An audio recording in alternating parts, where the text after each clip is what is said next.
Today, it's all about blurring the lines of creativity with MGH, Michelle Grace Hunder, on Behind the Shot.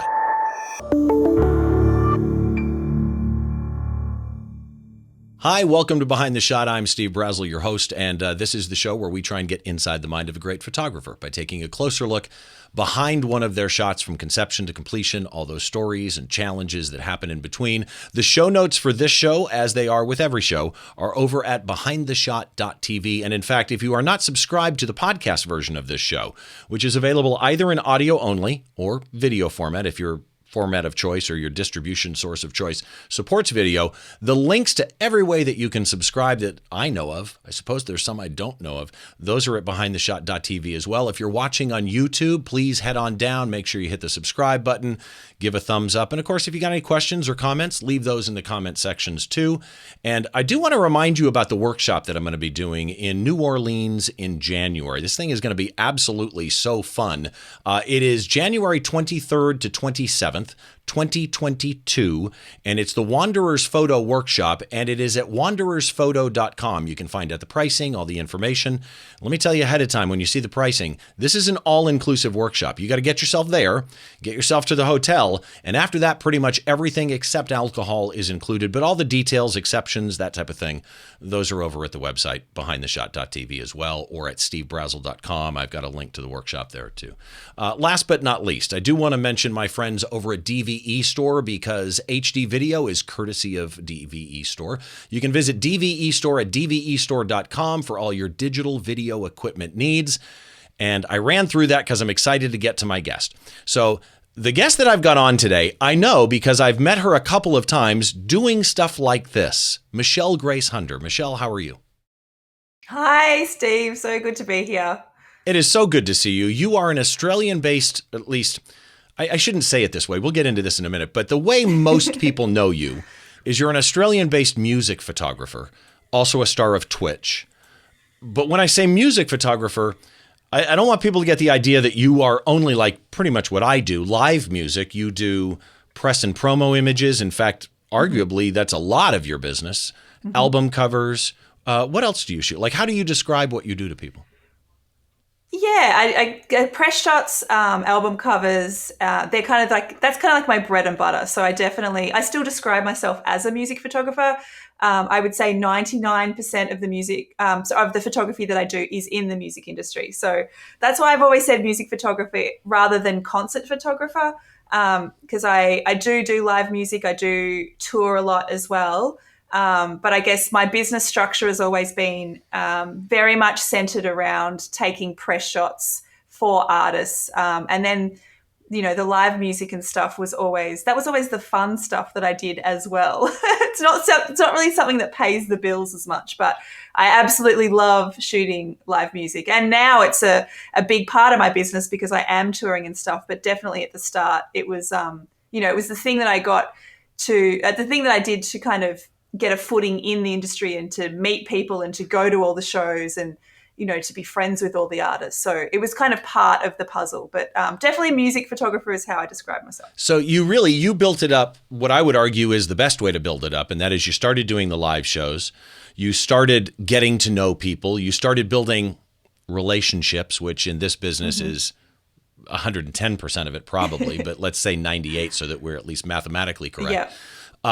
And then from that, you started shooting those other types of things that artists require, like the press and promo, the album covers, all of that type of stuff. The way that I met you, the first time at least, was interesting to me because right after the pandemic started, our mutual friend Adam L. Micaiah started doing the Sunday night photographer hangouts.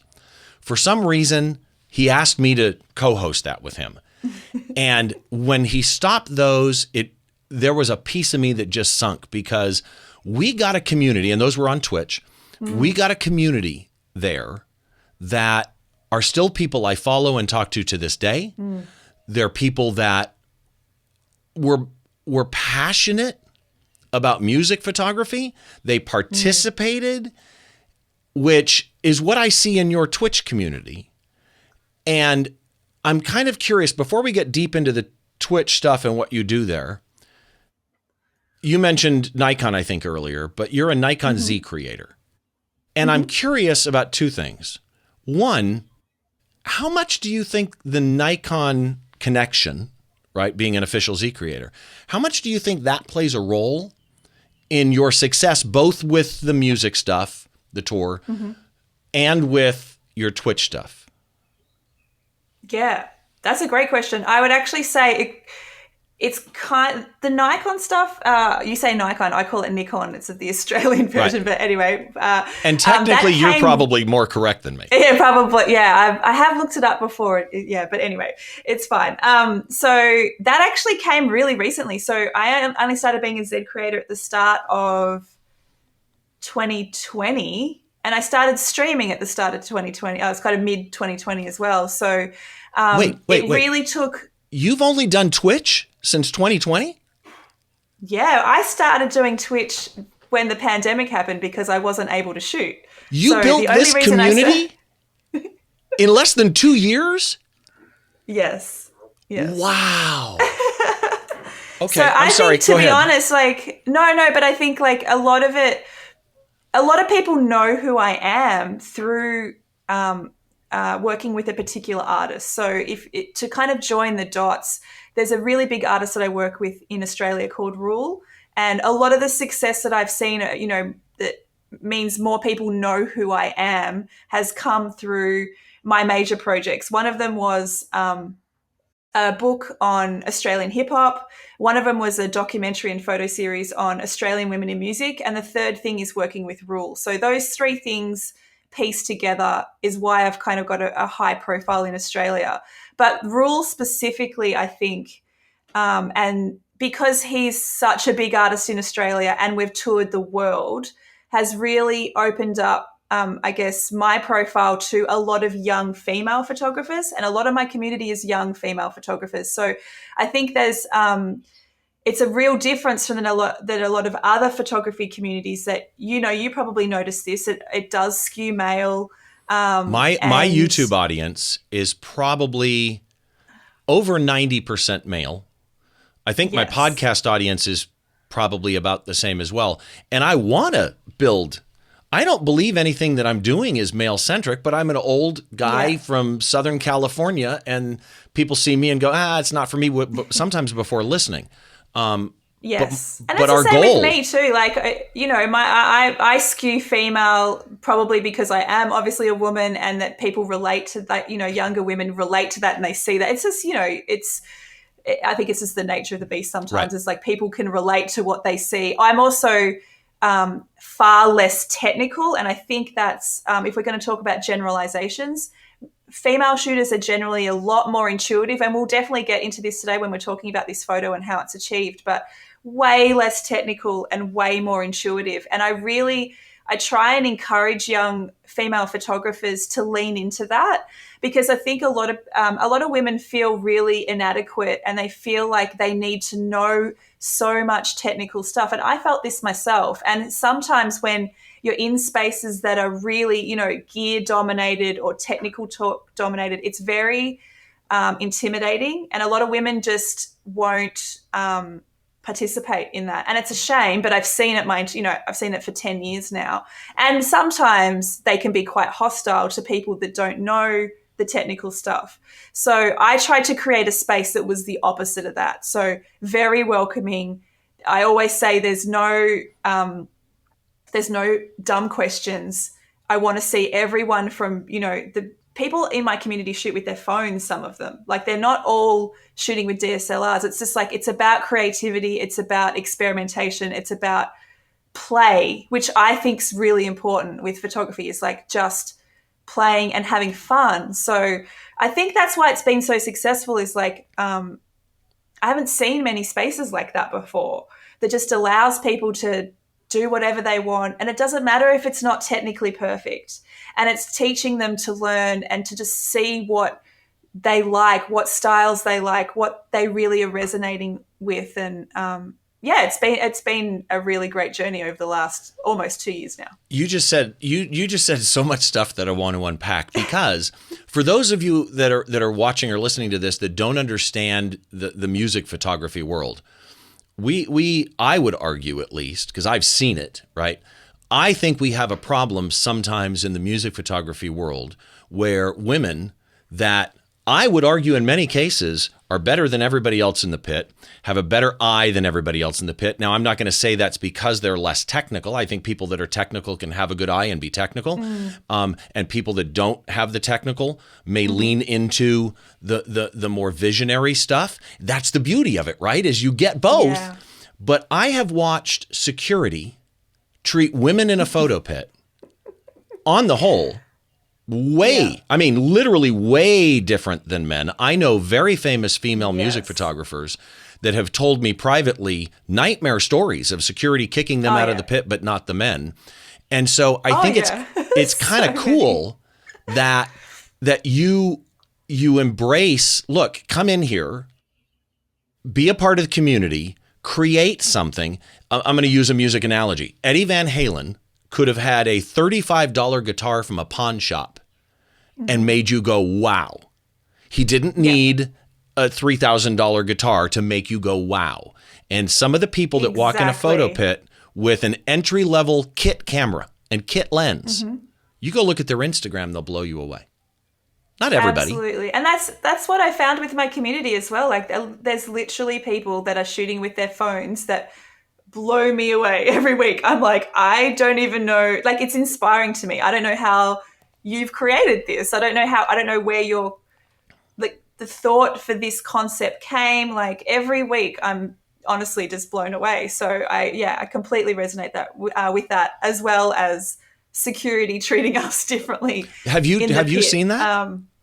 Has that happened to you? Experienced many, many times. Like some of my first experiences were me physically being like grabbed from the back and thrown out of the venue when I had a AAA pass. So part of me wanting to connect to a lot of younger female photographers as well. And it's, I've written a masterclass in music photography now as well, is to communicate that these things will happen and giving them the tools to deal with it, rather than what usually happens is people will get so upset and often quit and you lose amazing, amazing photographers. So it's trying to give the tools to learn that unfortunately this will happen. And while we're still in the process of educating and, trying to make the world a little bit more equal, there's things that we can do to be assertive and stand up for ourselves in that situation.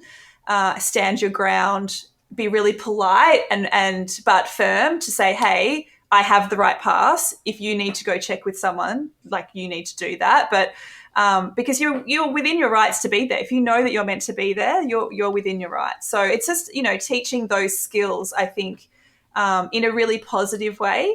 And just giving them the confidence to go, no, I know that I'm meant to be here and I'm not going to be bullied. I'm not going to be, sometimes that doesn't happen. I've been physically, the last shoot that I did, I was physically pushed out of a space when the videographer that works for Rule was allowed to keep shooting. So it still happens all the time, and I still have to stand my ground, try and not get upset, try and not, lose my entire mind in that moment. You have to be your own advocate, but I would argue to our industry again as a whole, because I see the issues in it, that you need other people to advocate for you. If you're a guy in a photo pit and you see somebody treating somebody like that, because they're a woman, I mean, it could be that there are people that go into a photo pit, both male and female, and act like idiots. They walk in bright red devil outfits and hold their camera like this. And I mean, I've seen all of this, both male and female. Yeah. I mean, not everything is that, but if you're a guy in a photo pit and you see a woman in a photo pit being treated unfairly, I have a rule, because I watched somebody in a photo pit one time critique somebody for the camera gear that they were having, that they were using. And my comment to them was, they've got the same pass as you. The gatekeeper that gave out those passes made the choice that they have the same rights to be in this pit that you do. So instead of doing what you're doing, why don't you look at them and say, I'm sorry, I'm taller than you. Let me stand. You come up front. Let me stand behind you. I can shoot over you, right? There's a million ways to approach it. So Nikon ambassador. I'm going to try and go with Nikon. In the U.S., we call them Nikon ambassadors. Where you are, you have Z Creator. Do you know the designation difference? Yeah, so we have ambassadors too. I'd say they're sort of similar, but I guess we're specific to mirrorless. That's how I kind of differentiate it. Ambassadors, I think, they could probably be across all different types of cameras, but I would say the Z Creators came around the year before I started. I mean, I was in the second kind of group of Z Creators. I say Z as well, so I'm going to be saying Z rather than Z. And it's, to me, I mean, I'm the first music photographer that they've ever come on board with in Australia, and I'm super passionate about mirrorless and showing the capabilities of the Z series specifically, because I literally wrote to them saying, I'm so impressed with the mirrorless series. I feel like I would be a great person to have on board, because I just won National Live Music Photographer of the Year at that point, and I'd just come off a world tour with Rule. And I was kind of saying, there's not a better person that can be out there saying, look what your cameras do. So I came on board after I wrote that letter, and it's been such an amazing relationship with them. I'm doing so much stuff with them now. It's awesome. I'm hosting a lot of their online schools that they do, so webinars. I do at least one every couple of weeks with other Z creators, with ambassadors, with other people that they just have to come and talk about different Nikon products, and just, it could be a Z creator's career, or it could be that they might be teaching a technique. And I really love doing that as well as just creating when I can, when we're not in lockdown, but when I can create stuff and be posting what these cameras are capable of doing. And I think that's what I'm most excited about for next year, is hopefully getting on the road again, hopefully being able to, show the full capabilities of what the mirrorless is capable of, because I've been blown away. I've now sold all of my DSLR gear. I'm completely mirrorless. I'm super, I actually am just really passionate about it. So it's really fun to talk about. My old Canon DSLR gear is on the floor over here for sale. My webcam is my old 5D Mark IV with a 24-70. That's what it's been relegated to, because I switched to mirrorless. I completely agree with you. But you made a comment. You wrote the letter, and in a different way, that's advocating for yourself. So I love that. That matters. People, you can't wait. Right, you can't. I was getting frustrated, because I was like, why are they ignoring the music industry? And then I was like, wait, they probably don't even know we exist. So I'm going to tell them that I exist. And I was like, here's my credentials. Here's what I do. I just won this award. I use your products, and I think they're amazing. So, it kind of made sense. Smart move. Smart move. So we got to talk about Twitch really quick before we get into the photograph, because Michelle G Hunder on at Michelle G Hunder, or twitch.tv/Michelle G Hunder. You are very well known in the Twitch world. I can't believe you built it this quick. It still kind of blows me away. You do this, if I'm not mistaken, 3 times a week. Right? It's 2 times now. It was 3 times last year. I just found when we started coming out of lockdown, we've been in lockdown 6 times, but whatever time that I started working 3 times a week was just not manageable. So I'm committed to 2 times a week now. And now that we're back out of lockdown, I think, it's just, I would like to keep consistency and not move it around too much. So 2 times a week, Tuesdays and Sundays, which is your Mondays and Saturdays. Right. And you do interviews. I was honored to be a guest on your show. And it was funny, because I came on your show because you had somebody that's been on this show before that I'm a big fan of, Jazz Meadows. You had Jazz on, and I was watching that show during it as you were streaming it live. I ended up being on it. You do workshops, you challenge, you do challenges for the people who watch it. And I want to go into really quick some things in your history that are interesting to me. First of all, from a success point of view, the National Archive of Australia, you have 2 portrait series in the National Sound and Film Archive of Australia. Absolutely amazing. But then you kind of alluded to a book that you did a while ago. In 2015, you released the book Rise. Mm-hmm. The story of this book, I mean, we could do an hour on the book, in all honesty. But give a brief kind of helicopter view of what the book is. And really what I want to know is, what role did that play in your career? Yeah, that's such a great question. It was really instrumental in basically announcing my arrival, I would say, into the industry. So I literally picked up a camera at 31. So I was very, older to come into photography. I had no knowledge of photography until I picked up that camera. And I gravitated towards music because I had a couple of friends who were rappers. So I started taking photos for my friends who were local hip hop artists. And that's kind of where I started in the music industry, started going to shows and just following, my friends around with the camera. And I became so obsessed with photography and music photography and was like, okay, this is what I want to do. How do I get known? And I don't know anything. I don't know how to shoot for publications. I don't know any of the right ways of doing anything. All I could work out in my head was that I need people to know who I am so that they work with me. Like, that's how my brain was working.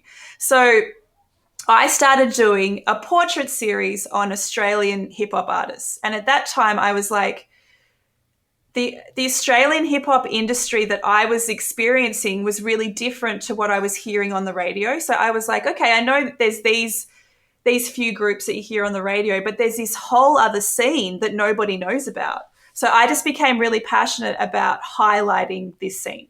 So I made a list of like 10 people to work with. And that list ended up expanding to 180 people, or 180 groups and individuals over a 2-year period. I traveled around Australia. I self-published the book. And it was, I guess, when that came out, not only had I worked with, pretty much the entire hip hop scene at that point, the music industry, I guess, took me seriously because they were like, here's a girl who's just come on the scene. She's been here for 2 years, but she's serious. There's a whole tangible project that she's given back to people, back to the industry, back to the scene. It was definitely, I think, the most important thing at that time, to really stamp my authority to say, I'm serious. I want to be doing this as a career. And kind of let me in, basically. Well, but what a hell of a calling card when you think about it. I mean, if you're gonna walk into an industry, excuse me, this is me. Here's a book, right? Yeah, and I did. I sent it to everyone too. Like, I sent it to all the publicists, all the record labels. Like, I literally was like, that was my business card, and like, it really worked. Like, all of it really made such a big difference to everybody knowing who I was, not just within hip hop as well, like the entire industry. It's like, oh, there's this girl, she's done this book. And it's tangible. I mean, you can't underestimate the old thing of holding a photograph is really honestly different than looking at it on your phone. This leads to Her Sound, Her Story, which was a personal project that you did, full-length documentary also related to Her Sound, Her Story, released in 2018. Yes. And I just want to mention to people, hersoundherstory.com is the website still, right? Yep, that's correct. Yeah. So go look up that personal project because that one is really fascinating to me. You've also, as you mentioned, you tour with Rule and a bunch of other artists. Your masterclass you mentioned, and for those that are on the audio feed, I'm going to tell you the website for the masterclass right now. But if you're on video, the masterclass URL has been coming up, but it's MGH, Michelle Grace Hunder, mghmasterclass.com. And that, correct me if I'm wrong, is basically a music industry masterclass, music industry photography masterclass. Yeah. Basically, it's everything that I've learned in the last 10 years.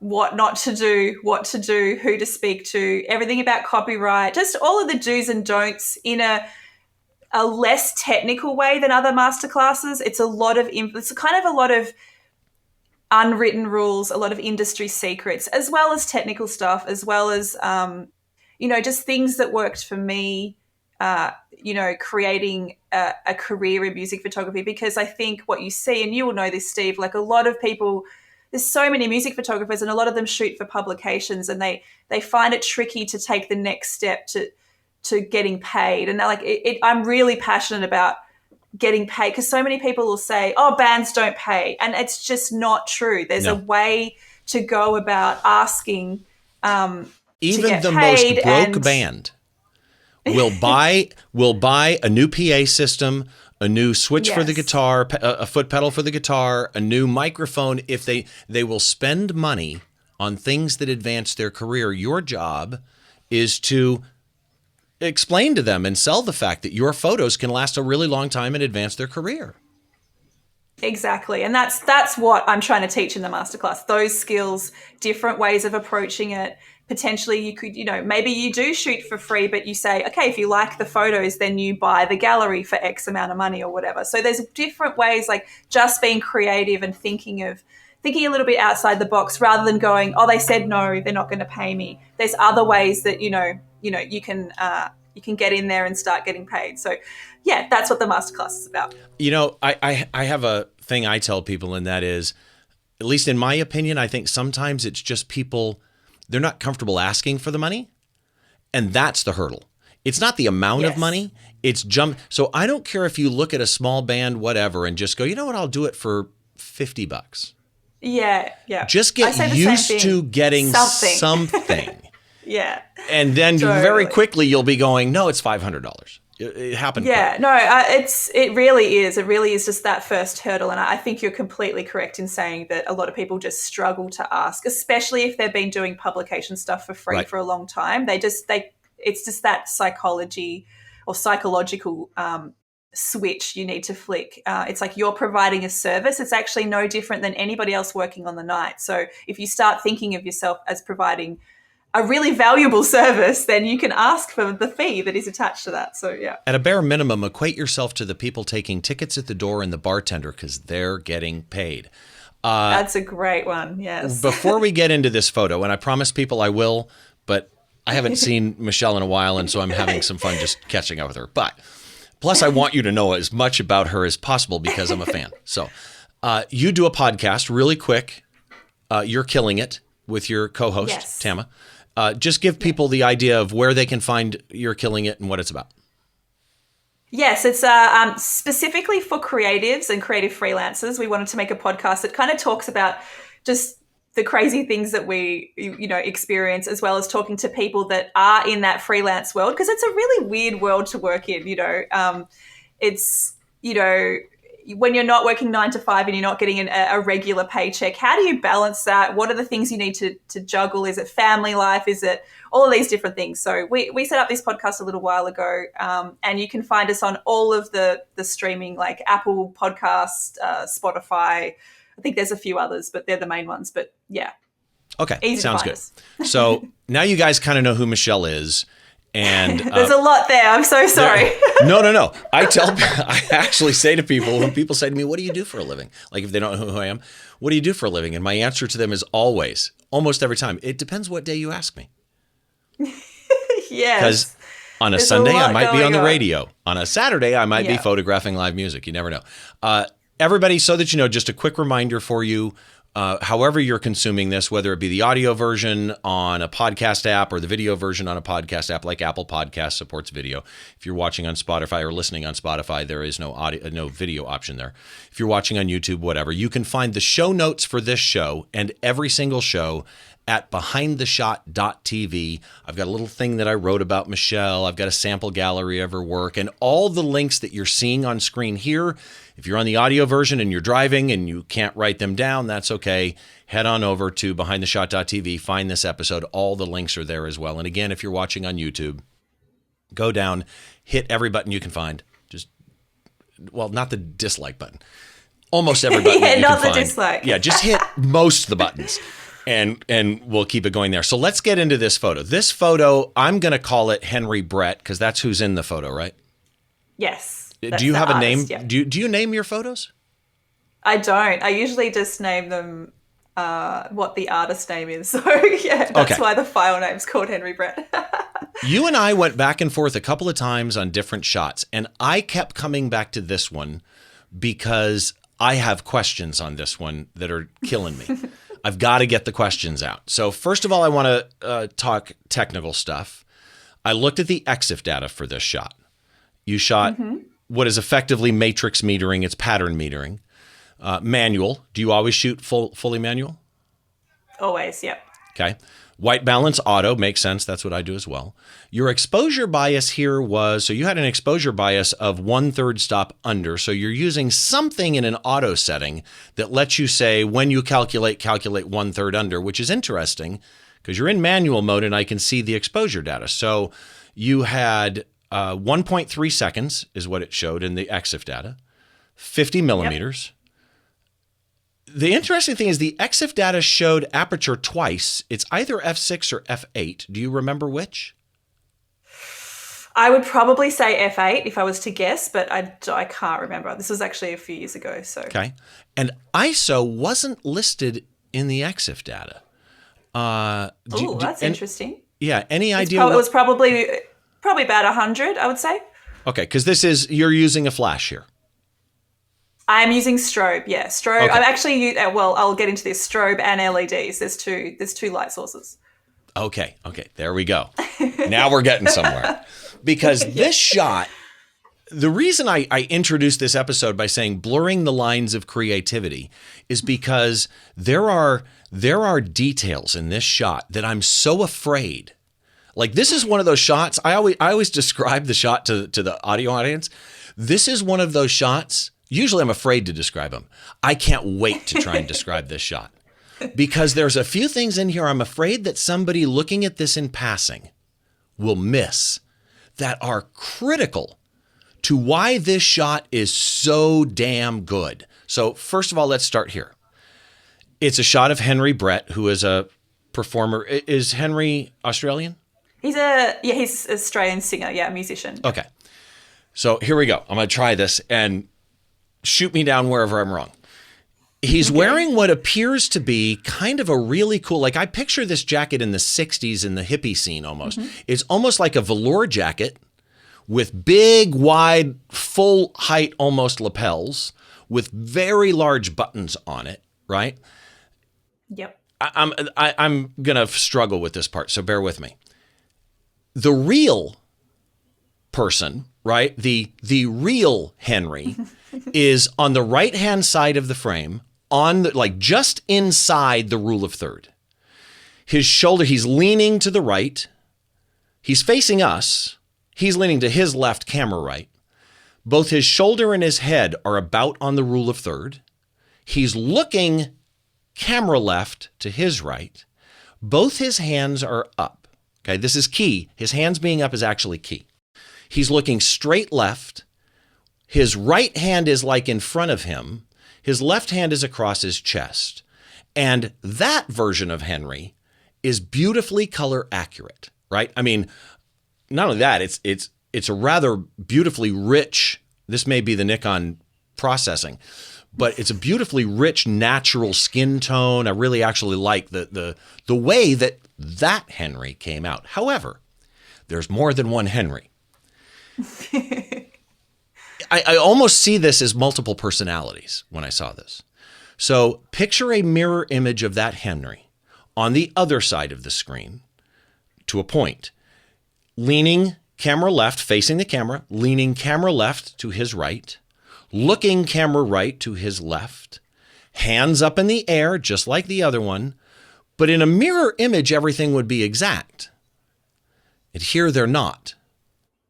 And the Henry on the left has a more orangey, almost like color, is semi-transparent and blurred as though it was the 1.3 second exposure and Henry moved. Okay, except the blur lines up so perfectly with the hand that's up in the air. The blur lines up so perfectly between the faces, the nose blur, you can line right up to both of them, even though they're in completely different places. And here's the weird part. There's a third Henry. Just inside the blurred Henry and this is the one that got me, right? I could see him starting on one side, long exposure, two different flash settings, move to the left. Okay, but there's the third one, as though there is a moment frozen in time mid-movement that also connects perfectly. And the face is more blurred, but 100% understandable and clear. The things that I love about this, there's a composition rule called the rule of threes, not the rule of thirds, the rule of threes, where you use odd numbers, right? There's three of them here. That to me is much stronger than two. The rule of thirds is in play here. The symmetry, and yet not symmetrical, right? I love this shot. So from a helicopter point of view, how would I do describing it? Pretty good, I think. It's a difficult one if you're not seeing it. I think you did a pretty great job. So I need to know your technique here, because there's lighting involved clearly. There's motion involved clearly. The Henry on the left is, I'm colorblind, but it looks kind of orange to me. The Henry on the right is color accurate. There's something off with that to me.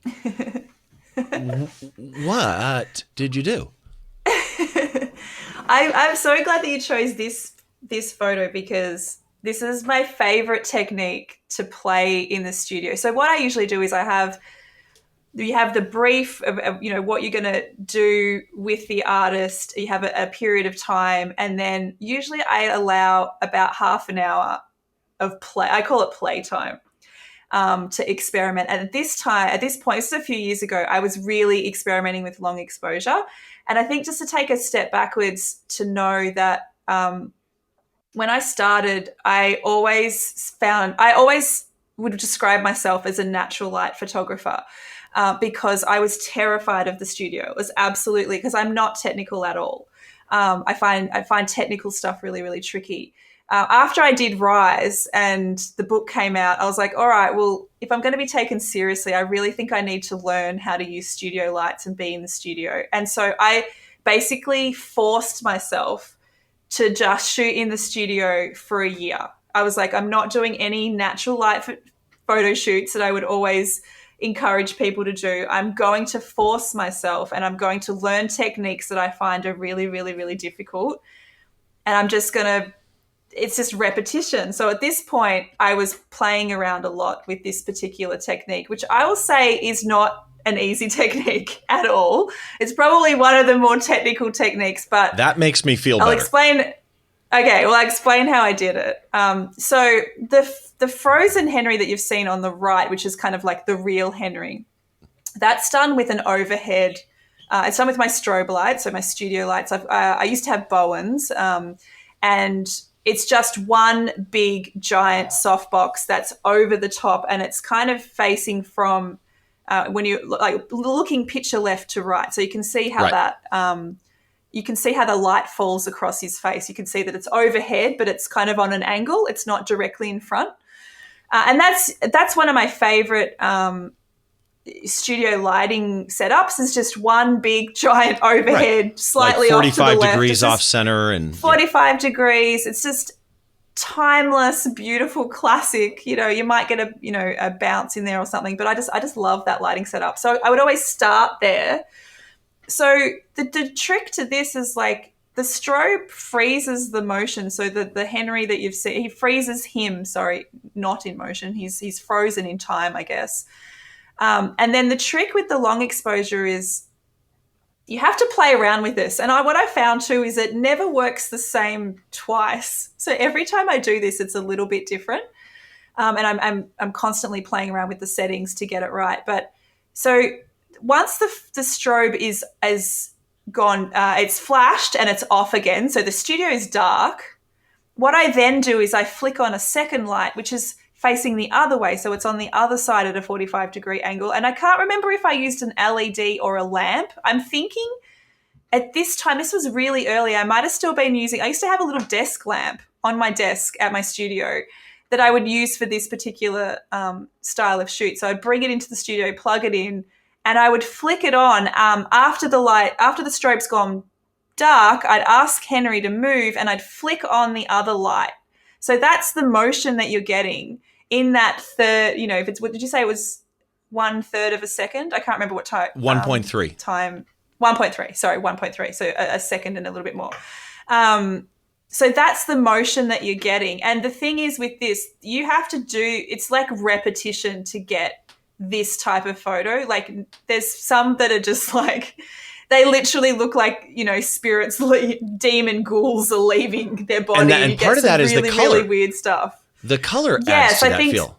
How'd you get the color? The color is just whatever, I guess, lamp, if you're using a warmer tone. Oh, sometimes I do this it was with, like incandescent white balance. Exactly. On the color. Okay. Yes. So, or you use an It's mixed LED lighting. that has, it's mixed lighting, exactly. And again, this is one of those things that sometimes people are saying you should never do that. I'm a big fan of breaking all the rules. I will break, basically because I don't know the rules. So people will say later, oh, you know, you're not meant to mix this light. And then I'm like, what? I just did this thing and it looks really cool. So, Well, but here's the key. So for people watching, you need to understand something. If you light somebody with fluorescent, incandescent, and 5500 daylight, yeah, you might have them looking weird. Here in one photo, it's two different color temperatures, but they're literally used independent of each other. So let me understand something. He started on the right. So the real Henry is the first part, and then he moved left. Yes. He moved left, and I would just get him, like he would continually do this. So that third face that you noticed, the movement I get him to do is a little bit different every time. So sometimes I will get him to kind of slightly pause and keep moving. Like I get him to do, sometimes I'll get him to jump. Sometimes I'll get him to turn around. Like every time I do this, I'll experiment with it a little bit more, because it's not an exact science. It's literally, like, for me anyway, because I'm just playing. I'm like, what are we going to get? What's going to look cool? Again, it's really intuitive for me. Like I just want to keep doing this until we get something that's really amazing. And, you know, we might have done this, I don't know, 30 times before we got something like this. So, that makes me feel better too. Yeah, it's not one shot. We're not just like going for one shot. I picture Michelle in a studio going, start there, end there, click. Beautiful, thank you. No, that's the exact opposite of how I work too. This is very much play. This is very much, let's see what happens. Let's keep doing this until we get something that looks really great. And that's really indicative of a lot of my shoots, to be honest. It's very much just, let's have fun. I just love the fact that I understand the third face now. It was literally just a pause, because yeah. And not intentional good. Either, because I think even like with some of the how you were describing with you know, rule of thirds and all that sort of stuff, not intentional at all. I think when you see, for me, when you see the photographs that work, there's something that's obviously pleasing to the eye, that I think that happens with these rules. That's why they're rules, I guess. But right. I'm not really taking them into consideration when I'm shooting. It's just when I choose the final photo and I'm looking at the proofs, I'm like, this is the one that feels the best to me. And then you find out, it's hitting these points in a rule of thirds, and it's you find out later that that's the reason that I guess you're drawn to it, if that makes sense. It's not an intentional thing for me at all. Again, that's leaning into the creativity part of it. And then you've got this it's seeing creativity in motion. It's seeing a frozen moment of time in motion. When you do something like this, whatever the artist is, when you're working with an artist in any of the work that you do, the creative, press, promo, that type of thing, do they come to you expecting, we know that Michelle is super creative. What do you got for us? What do you have in mind? Does it tend to be more, because I know a lot of people, it's a collaboration. Does it tend to be more collaboration, or is it heavy on you with their input, or vice versa, heavy on what they want with your input? What's the balance there? I would say it's almost always a collaboration. Even if they come to me and they've seen my folio and they're like, you're the creative one, I will go back to them and say, yes, but what you're looking at has always been a collaboration with the artist. So I can't take full credit that I came up with these concepts. So I need to draw concepts out of them every time. So I'll go back to them, put it a little bit on them. Okay, let's think about, how do you want to be represented as an artist visually? I get them to send me my music. I get them to send me references that really help me as well. Like, even if it's really vague references, it's just going to help me get on the same page. But very much collaborative. And I love it being like that too, because I'm not really great conceptually. Like, I'm not just a person that just plucks ideas out and goes, this will work for this artist. Sometimes it happens, but more often than not, it's very much just working with the artist about I'm really, really good at hitting a brief as well. So if an artist came to me and said, we want this, I actually love that because I know that I can execute now. Like I'm really confident in my ability to execute a brief, and I can look at something and go, okay, this is lit like this, and I can, I can definitely achieve that. Or we can't shoot that in the studio. We need to do that on location, or whatever that is. I'm also comfortable doing that. So, I think with musicians and artists, it's such a different form of photography. It's not like normal portraits or, a lot of other styles of photography. Like we are creating the visuals of their brand. So it's so much less about me and my photography brand. It's all about the musician and their brand. So I've got to remove some of my own kind of artistic ego and be like, this is about representing them. I'm bringing obviously my skill and my creativity and all of the things that I've learned over the last 10 years, my technical ability. But I need to represent them. If it doesn't match, if the music doesn't match the visuals and it's really, disjointed, I think that the artist will suffer. And I think you see that too. Like I'm a big fan of looking at visuals and hoping that they match what the music sounds like. It's just like I become really passionate about it. So, yeah.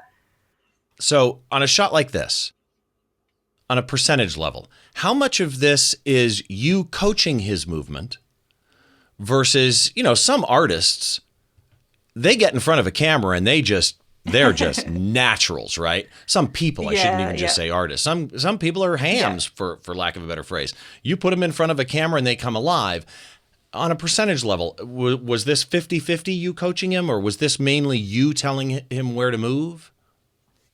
With the long exposure stuff, like I do have to direct a lot because it's like I'm getting feedback of what I'm seeing from the shots that we're taking. And I'll be like, okay, cool, that was great. But this time let's try this. Or this time let's do another one, but let's try this. But okay. Henry was really great at movement as well. So I don't want to say he had nothing to do with it because he definitely did. And he moved really gracefully as well, which is, that's always really handy when people are kind of aware of their body positions, because some artists wouldn't even think to put their hands in this position, if that makes it. Like some artists would just be like, there's what do I do with my hands? Whereas flow to how is here. Yeah. I think he was very in tune with just what would look really beautiful. And as you can see, it works really well here. So yeah. What software do you use when you edit? Lightroom, I would say predominantly, to get, all my culling and color grading is done in Lightroom. And then if I have to do retouching, I'd pull it into Photoshop. These types of shots don't need a lot of Photoshop usually. Not a lot of retouching. I would definitely probably done a color grade just to boost those colors, that rich color that you were talking about before. I love contrast and I love rich colors. You see that throughout my folio. I really like stuff to pop. So my processing always involves just, kind of elevating everything a little bit. But I can't imagine this would have had a lot of Photoshop. Some of the Photoshop stuff is like if you're spot removal and removing stuff from background. And also with a male artist, you're doing a lot less retouching than female artists, just because of, society, ridiculous beauty standards. Yeah. And there's the societal comment that, So here's the speed round. Answer these as fast as you can with whatever pops into your head. Okay. If you could give one piece of advice to people that are just starting out shooting press promo cover type stuff, what would it be? Just play, just relax, just be as creative as possible. I think people get really stuck in, especially when working with artists and bands that they really like, but just just allow time to be free and creative, I would say.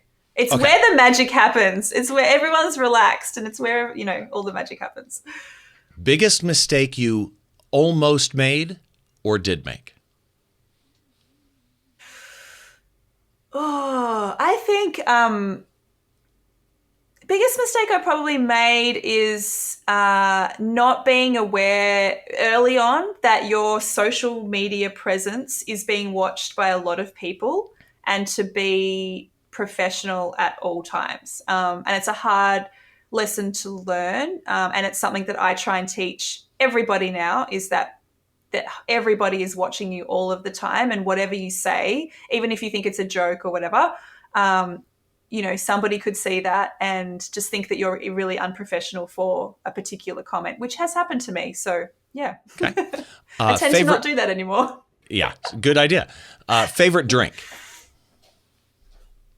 Oh, I'm a massive tea fan. I drink tea. There's a Melbourne breakfast T2 tea that I drink all of the time. So I just literally just finished one. So tea. Okay. Favorite singer, band, or album? Kendrick Lamar. Damn. I think, all of his, but Damn is my favorite of his. That's my favorite. First concert, not photographing, the first concert in your life you ever went to? The first concert I ever went to was Kylie Minogue. Oh, wow. In a tiny, tiny town called Euroa, very, very small country town that not many people would know about. And I was probably 12, maybe? Very young. I think my friend Christy Goodwin does a lot of work with Kylie Minogue now. Wow, awesome. Photographing. Christy, by the way, if you don't follow Christy, anybody, Christy Goodwin. I don't. ChristyGoodwin.com. She's the house photographer at the Royal Albert Hall in London.